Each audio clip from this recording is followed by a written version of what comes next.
Welcome. Procrastination overcome করার কৌশল শিখছিলাম আমরা। গত এপিসোডে দুইটা টিপসের কথা বলেছি। যারা গত এপিসোডটা দেখেননি তাদেরকে রিকোয়েস্ট করব স্কিল এলিভেশন একাডেমির চ্যানেলটা সাবস্ক্রাইব করুন, তাহলে আপনার এই ভিডিওগুলো মিস হবে না। সেটা কন্টিনিউটি হিসেবে আজকে থার্ড টিপস নিয়ে কথা বলবো আমরা। এটাকে আমরা বলছি অ্যাপ্লাই 80-20 রুল, যেটা প্যারেটো প্রিন্সিপাল নামেও পরিচিত।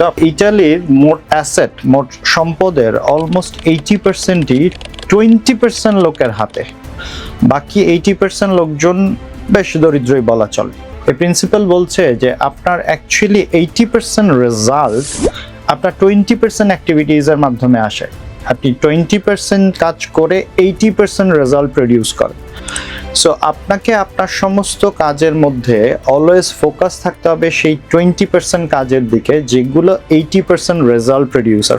80-20 রুল অনুসারে আপনার যদি টোটাল 10টা কাজ করার কথা থাকে, আপনি সেখান থেকে খুঁজে বের করবেন যে আপনার সেই 20% কাজ, মিনস 10টার মধ্যে লেটস সে 2টা কাজ, কোন সেই 2টা কাজ যেটা সবচেয়ে ইম্পর্টেন্ট, সবচেয়ে ইম্প্যাক্টফুল, যেটার দ্বারা অলমোস্ট 80% রেজাল্ট প্রডিউস হবে। সো তার মানে আপনাকে আপনার দৈনন্দিন কাজের তালিকা থেকে খুঁজতে হবে সেই ইম্প্যাক্টফুল কাজগুলা কি, যেটার দ্বারা একটা বড় কনসিকুয়েন্সেস ঘটতে পারে।